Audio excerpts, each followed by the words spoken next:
Coming up on this Thursday edition of Newsline at noon, Korea will become the first country to hold a separate security dialogue with the 10 ASEAN countries next year as President Park Geun-hye seeks to expand ties with the Southeast Asian nations beyond economic cooperation.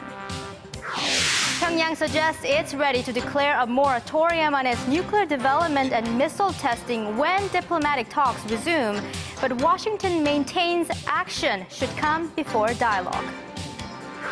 Plus, President Obama nominates Janet Yellen to head the U.S. Federal Reserve. Yellen is a staunch supporter of low interest rates and massive bond purchasing to spur growth. These stories and more on Newsline at noon.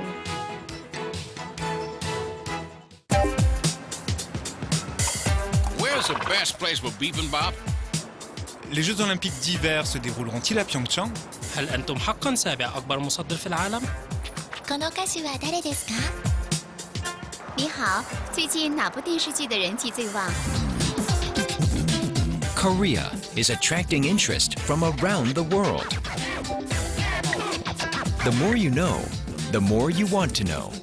Dynamic Korea.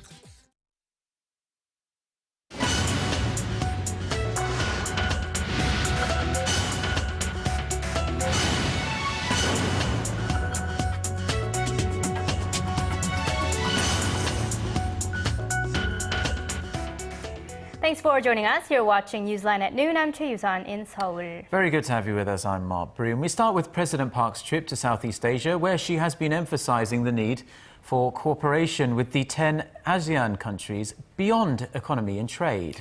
Wrapping up the Korean-ASEAN summit Wednesday, the two sides agreed to launch a security dialogue early next year. Our presidential correspondent Oh Jin-joo reports from Brunei. President Park put great emphasis on the ASEAN region as a very important strategic partner. 앞으로 아세안 정상들과의 상호 방문이 자주 이루어져서 정치, 외교, 경제, 문화 등 모든 면에서 폭넓은 교류가 이루어지기를 기대합니다. The president is known to have put forth, quote, shared peace, prosperity, and progress as the three major pillars or goals in Korea-ASEAN relations, which represents an expansion from the original focus, which was mainly on economic cooperation. Korean Deputy Foreign Minister Lee Kyung-soo told reporters that the two sides had agreed to set up a Korea-ASEAN security dialogue at a deputy ministerial level, as first proposed by President Park. The first meeting is expected to take place sometime next year. Korea would be the first individual country to hold such talks with ASEAN. Government officials in Seoul expect the dialogue to serve as an opportunity to discuss the North Korean issue regularly behind closed doors with Southeast Asian countries and secure support for its North Korea policy in the region. Korea and ASEAN also saw eye to eye on the need to upgrade its free trade agreement by the year 2015. The trade pact took effect back in 2009, and once it is upgraded as the two sides plan, bilateral trade volume is expected to jump to $300 billion by 2025 from the current $130 billion. And to strengthen cooperation in the cultural sector, President Park pledged to increase the number of Korean cultural centers in the ASEAN region. On Thursday, her last day here in Brunei, President Park will attend the ASEAN Plus 3 and East Asia summits, where she will seek to solidify Korea's strategic relationship with ASEAN member countries at a time when major powers like the U.S., China, and Japan are jockeying for greater influence. Oh Jin-joo, Arirang News, Bandar Seri Begawan. President Park also held summit talks with the leaders of Brunei, Australia, Singapore, and Myanmar on Wednesday. During talks with the Sultan of Brunei, President Park asked him to support Korean companies seeking to participate in infrastructure projects in the country. Meeting with Australian Prime Minister Tony Abbott, President Park expressed hopes for the two sides to further strengthen their strategic cooperation. In a summit with Singaporean Prime Minister Lee Hsien Loong, the two leaders agreed to further develop their free trade agreement. Lastly, President Park held talks with Myanmar's President Thein Sein and agreed to work closely together to persuade North Korea to take the path of peace and change. The president will meet with U.S. Secretary of State John Kerry today to discuss the current situation on the Korean peninsula. A former U.S. State Department official says North Korea may be willing to declare a moratorium on nuclear weapons and missile testing in exchange for restarting dialogue with the United States. Hwang Sang-hee has the details. In an interview with Seoul-based Yonhap news agency Wednesday, Joel Witt, who sat down with North Korea's top nuclear envoy Lee Young-ho at a seminar last month in Berlin, said North Korea will not accept preconditions for dialogue, but it is willing to take confidence-building steps in the weapons of mass destruction area. This, he said, includes measures to adopt a moratorium. Declaring a moratorium on nuclear weapons and long-range ballistic missile testing was part of the Leap Day deal signed last year by Washington and Pyongyang. The U.S. expert, who now serves as a senior fellow at the U.S.-Korea Institute at Johns Hopkins University, said North Korea is seeking a multi-stage process. This means holding negotiations on a string of issues like politics and economy with the ultimate goal of denuclearization. Witt added that Washington and Pyongyang will be able to negotiate further measures once they meet face-to-face for talks. The two sides have long been arguing over what should come first, dialogue or firm commitment on denuclearization by Pyongyang. Addressing the UN General Assembly First Committee on Wednesday, Rose Gottemoeller, Washington's acting Undersecretary of State for Arms Control and International Security, reiterated the Obama administration's stance on dialogue. She said the U.S. is ready to talk, to listen, and to work hard, but stressed the North must meet its own denuclearization commitments for an opportunity to reintegrate into the international community. Hwang Sang-hee, Arirang News. It's been confirmed that North Korea's 5th Corps Commander Lee Yong-gil was promoted to Chief of Staff of the North Korean People's Army. The North Korean Central News Agency made the announcement on Thursday. Lee was also reported to have accompanied North Korean leader Kim Jong-un to the 68th anniversary celebration of the Workers' Party of Korea, along with the director of the General Political Bureau, Choi Ryong-hae, and Armed Forces Minister Jang Jong-nam. There was speculation that Lee had got the job back in August. Kim Jong-un has been carrying out a reshuffle of nearly half of the military's top brass over the last couple of months. Experts believe the changes are a strategic move by Kim to gain better control of his forces. And Iran has expressed an interest in fostering closer ties with North Korea on a variety of fronts. In a meeting with visiting North Korean Labour Minister Jong Yong-soo on Wednesday, Iran's first Vice President Ishaq Jahangiri said Tehran was committed to maintaining friendly ties with Pyongyang. He added that North Korea needed to expand in different sectors, but said that would require the establishment of stability and tranquility in Northeast Asia. The North Korean minister threw his support behind Tehran's right to nuclear technology for peaceful purposes, saying Pyongyang condemns Washington's treatment of the Iranian nation. As prosecutors continue their investigation into why the controversial 2007 Inter-Korean Summit transcript was never sent to the presidential archives, a former aide to former South Korean President Roh Moohyun offered some explanation. Yurian has more. Close aides of former President Roh Moohyun, who were tasked with handling presidential data, have spoken up for the first time over the missing transcripts from the summit between President Roh and late North Korean leader Kim Jong-il back in 2007. That same year, for the first time in the nation's history, President Roh ordered that presidential material be transferred to the National Archives. But prosecutors concluded recently that the transcripts from that summit meeting never made it into the archives. During a press conference Wednesday, Roh's former secretary in charge of speech content, Kim Kyung-soo, explained why the transcripts were not transferred. The system did not transfer the transcripts to the National Archives Center because the original documents existed in the EG1. There was no need to make the transfer. EG1 was an information management system used by Roh's office. Prosecutors, however, also said they found an erased file of the transcript in EG1.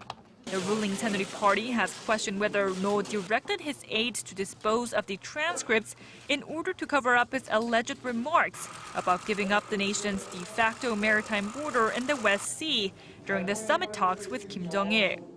In response to that, aides of former President Roh said they had erased the original transcript after creating a final version with different titles and expressions for diplomatic practice. Prosecutors maintain, however, that erasing the original draft is still against the law. They are expected to summon other former aides of former President Roh to try and determine who ordered the data to be deleted. Yurian, Arirang News. Korea Central Bank left its key interest rate unchanged at 2.5% for the fifth straight month in October. The Bank of Korea's decision, which was widely expected, was made at its monthly monetary policy meeting a couple of hours ago. The central bank says it expects the local economy to stay on a path of moderate recovery. This comes amid the uncertainty surrounding the U.S. budget standoff and the Federal Reserve's planned tapering of its bond-buying stimulus program. The central bank cut its growth outlook for the Korean economy for next year to 3.8%, down 0.2 percentage points from its earlier forecast. The bank left this year's forecast unchanged at 2.8%. A growing number of Korean companies believe they will run into financial funding difficulties in the fourth quarter of this year. The Korea Chamber of Commerce and Industry said on Thursday that its index measuring the funding outlook for 500 businesses stood at 92 for the October to December period. A figure under 100 means the firms have a negative funding outlook. The figure has remained below 100 since the third quarter of 2011. The chamber says conglomerates have generally reported sound cash flows, while small and mid-sized companies complain of difficulties in selling their stocks and bonds. Korea has suspended some U.S. beef imports after detecting a controversial animal growth enhancer in meat. The additive called zilpatrol is banned in much of Asia and Europe due to concerns about the side effects of these drugs, which are used to add muscle weight to animals in the weeks before slaughter. Korea's Ministry of Food and Drug Safety says it has halted imports from a unit of food processing firm JBS USA Holdings and has asked the U.S. Department of Agriculture to investigate the cause of the contamination, which was found in 22 tons of beef. The ministry says it heightened monitoring of U.S. beef after Taiwan detected zilpatrol in U.S. beef imports last month.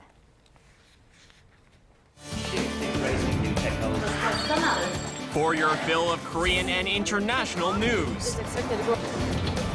Join Chae Yu-sun and Mark Broom every weekday at lunchtime. Newsline at noon. Plenary session this Wednesday and vote on the government restructuring bills. U.S. President Barack Obama has nominated renowned economist Janet Yellen to be the next head of the Federal Reserve. It's a busy time for the president, as he will also hold a series of meetings with congressional caucuses this week to address the government shutdown, which has now entered its 9th day. Ji Myung-gil reports. President Obama nominated Janet Yellen as the next chair of the Federal Reserve on Wednesday, hailing her as one of America's top economists and policymakers. Janet is renowned for her good judgment. She sounded the alarm early about the housing bubble, about excesses in the financial sector, and about the risks of a major recession. Yellen has been the Fed's vice chair for the past 2 years, and if confirmed by the Senate, she would become the first woman to run the central bank. She would replace Ben Bernanke, who has held the post for 8 years and whose term expires at the end of January. Well, I think we all agree, Mr. President, that more needs to be done to strengthen the recovery, particularly for those hardest hit by the Great Recession. We have made progress. The economy is stronger and the financial system sounder. The International Monetary Fund has been pushing the Fed for a slower and more gradual exit from its easy money policies, which goes in line with Yellen. a strong backer of the Fed's aggressive actions to promote economic growth through low interest rates and bond purchases. As the U.S. government shutdown enters its 9th day, Obama will meet with Republican and Democrat lawmakers on Wednesday and Thursday to address the shutdown, looming debt crisis, and fiscal stalemate. The talks are becoming increasingly desperate as the U.S. will run out of borrowed money no later than October 17th unless Congress raises the $16.7 trillion debt limit. Kim Hyung-gil, Arirang News. Washington says it will withhold hundreds of millions of dollars in aid to Egypt until the Arab nation makes significant steps towards restoring democracy and improving human rights. A court in Egypt has set a trial date for ousted President Mohamed Morsi on charges of inciting murder and violence against protesters last year. Kim Min-ji has the latest. The United States has confirmed that it will suspend a large part of military and financial aid to Egypt over the ouster of former President Mohamed Morsi and the military-backed interim government's bloody crackdown on his supporters. Washington will hold back on the delivery of large-scale military systems, as well as halting $260 million in cash assistance to Egypt, according to State Department spokeswoman Jen Psaki in a statement Wednesday. An unnamed U.S. official said the withheld deliveries include Apache attack helicopters, Harpoon missiles, and M1A1 tanks parts. The U.S. provides roughly $1.55 billion in aid to Egypt each year, of which $1.3 billion is used for military purposes. The State Department said the U.S. will continue to provide counterterrorism support and security around border areas, and will also provide funding in areas such as health and education that benefit the Egyptian people. The U.S. said the assistance will resume when Egypt makes credible progress towards restoring a democratic government through free and fair elections. U.S. officials have said that Washington wants to maintain relations with the Arab nation, and the State Department spokeswoman also mentioned the long-standing partnership and shared interests between the two nations. Meanwhile, Egypt's Court of Appeals announced Wednesday that Morsi will stand trial along with 14 senior Muslim Brotherhood figures on November 4th on charges related to the violence last year between Brotherhood supporters and opposition protesters. Morsi has been kept in an unknown location since his overthrow on July 3rd. Kim Min-ji, Arirang News. The head of the international watchdog overseeing destruction of Syria's chemical weapons has called for a ceasefire to the two-and-a-half-year-long conflict in the country. Speaking to reporters in The Hague, Ahmed Ozumzu, Director General of the Organization for the Prohibition of Chemical Weapons, said the November 1st deadline to get rid of weapons production equipment was extremely tight. He added if some temporary ceasefires can be established, that target, as well as the goal to destroy the stockpiles by mid-2014, could be met. The disarmament deal came after a chemical attack in Damascus in August that killed hundreds of civilians. The watchdog chief said the Syrian government has been cooperating with the ongoing inspections and that more work will be done at 20 sites in the coming weeks. Now, curry is a very popular dish here in Korea, as it is in many places around the world. And new scientific research shows that eating an extra few spoonfuls could improve your memory. Our Paulie shows us how Korean researchers are discovering that this timeless spice could actually boost your brain power. Here at the Korea Food Research Institute, scientists have been studying the medicinal effects of curry powder on learning and memory functions in animals. This laboratory experiment involves a water maze where mice have been trained to seek shelter. The lab mice then undergo induced memory impairment before being placed into the water where they struggle to swim to safety. And after being fed a principal curry ingredient for a period of 4 weeks, the mice were able to find the solution at a faster rate. The experimental group that was administered with Java turmeric was found to have escaped in less than 10 seconds, whereas the control group that was not administered with Java turmeric was confirmed to take longer than 30 seconds. Korean scientists chose to isolate a certain active compound from curry powder called Java turmeric. The chemical is known to give the spice its rich aroma and yellow color. But this new research has found it also increases levels of neurotransmitters in the brain that affect a wide range of cognitive functions. Compounds within Java turmeric include a neurotransmitter acetylcholine-like substance, which is associated with memory.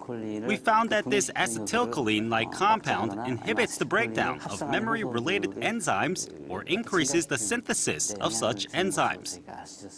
The next step for the research team is to conduct clinical tests with patients aged 65 and older to further understand its effect on mental health, with plans to develop the compound into a functional health food product within the next 2 years. Paul Yi, Arirang News. 3 US-based scientists have been awarded this year's Nobel Prize in Chemistry for developing computer models that simulate complex processes at the molecular level to analyze and predict chemical reactions. Kim Ji-yeon reports. Michael Levitt of Stanford University, Martin Karplus of Strasbourg University, and Ari Warshall of the University of Southern California will share the Nobel Prize in Chemistry for devising computer programs that simulate complex chemical processes. But I was asked, was there an eureka moment? And I don't think you ever really have a single eureka moment, because basically it's a lot of small steps, and each time you solve a step, that's great, but now you have another step. So basically, like many things, a lot of hard work and persistence.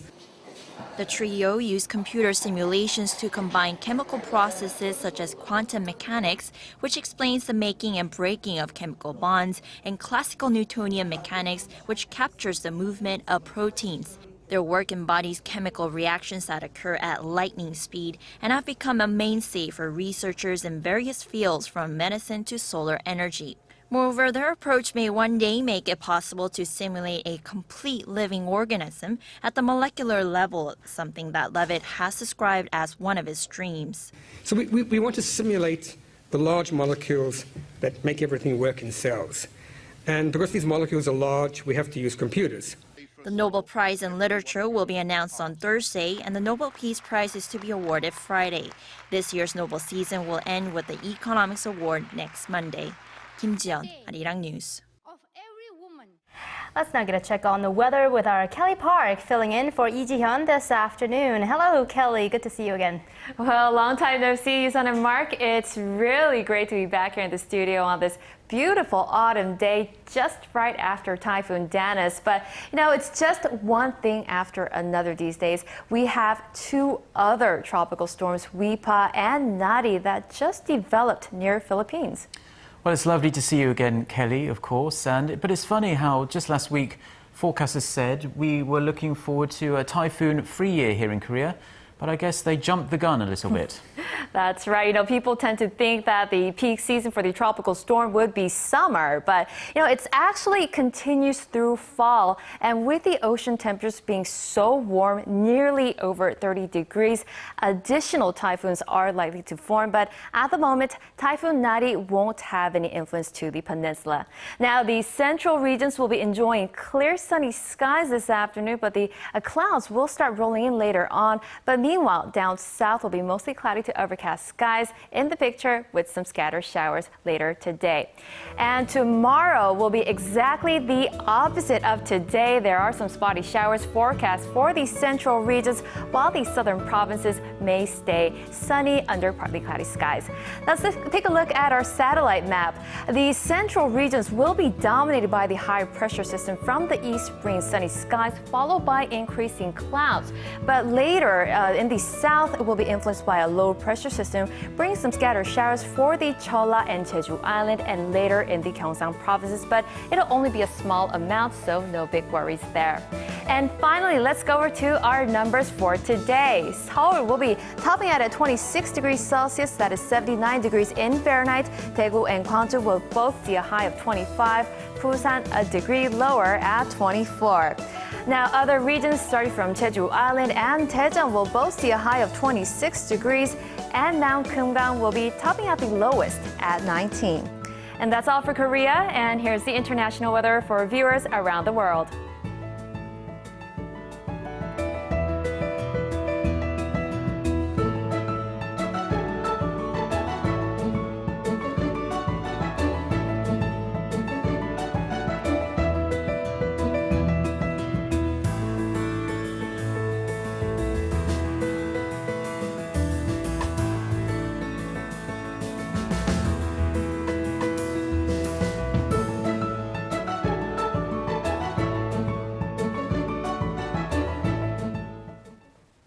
Well, if you're in the central regions, make sure to enjoy lots of the sunny skies. But if you're down south, remember to keep an umbrella handy.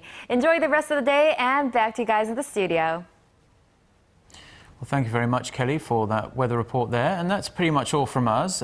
We do have a video on demand service here on our website at Arirang, and our site can be found at arirang.co.kr/news. We'll be back tomorrow, but stay with Arirang TV for more on the day's headlines.